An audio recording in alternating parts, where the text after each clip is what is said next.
Welcome to the third video on part 3 of the Phaedo.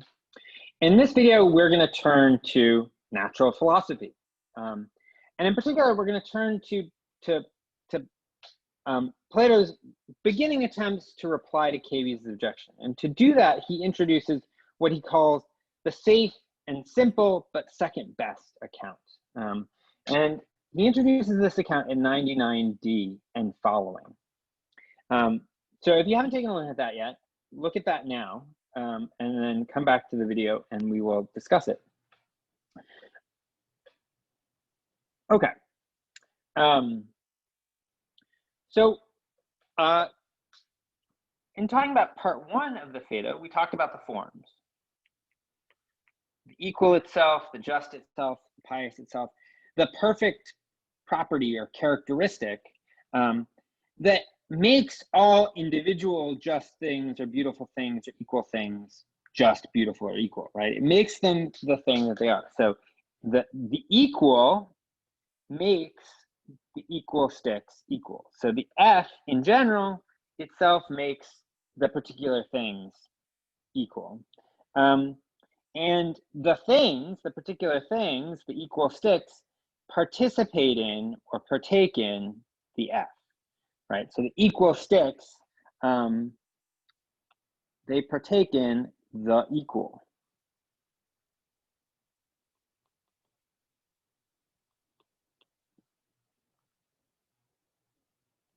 Right, so, and the equal makes the equal sticks equal. So the beautiful itself makes things beautiful, the equal makes things equal, etc. And so whenever something has a characteristic, whenever it's F, on the safe, simple, but second best account, it is F because it participates in F, or it has F in it, right? So anytime we find something with a property, a characteristic, be it equality, be it beauty, be it piety, it has that characteristic because it partakes in the form of that characteristic, the F, the capital F. So that's the safe and simple account. It's pretty simple. Okay. So what's the problem with this going to be? Why is it only second best? Take a second.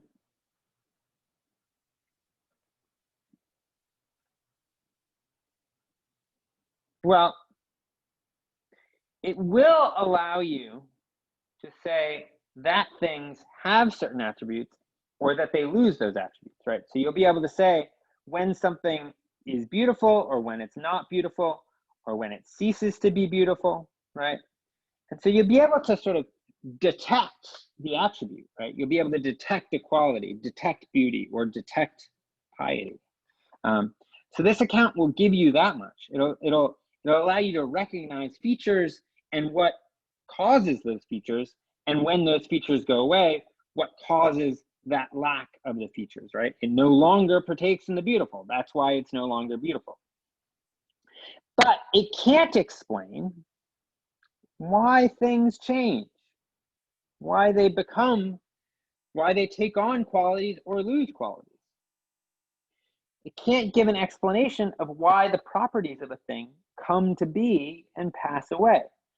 Why it is that the equal sticks go from being equal to being unequal, or why the beautiful thing goes from being beautiful to not beautiful, right?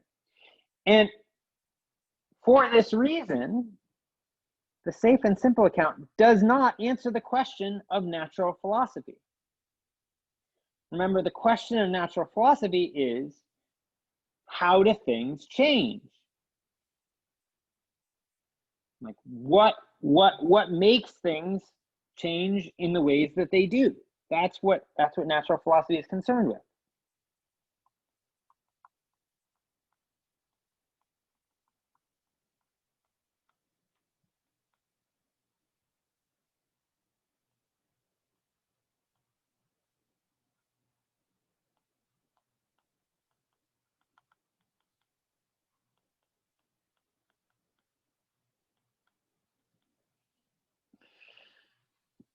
Well, okay, what is change? I mean, what is it that's going missing? Well, change is when something has a characteristic or a property, and then it doesn't have that characteristic or property. Or if it doesn't have that property, then it acquires that property, right? It's going from either having the property to not having the property, or not having the property to acquiring the property. And the simple but second best account, the things that have a property, F, need not stay F, but the F itself cannot emit its opposite, right? So the equal itself can never become unequal. The equal itself is essentially equal. If the equal itself were threatened, if it were threatened with becoming unequal, well, then it must either perish or retreat. That's what Socrates says. And we'll talk more about that in a bit. Why the form, the equal itself, must either perish or retreat. So this is a very abstract description of change. I mean, so the safe, simple account can give this abstract description of what change is, but it can't explain how things change. So it can answer the question, what is change, but it can't explain how things change. And even in its answer to the question, what is change, it can only give this very abstract description of change, but it can't explain why, right? And so in natural philosophy, we want an account of what change is, and the safe and simple but second best account can't give us that. And so that's why Socrates goes looking for another safe but more sophisticated account, and that's what we'll turn to in the next video.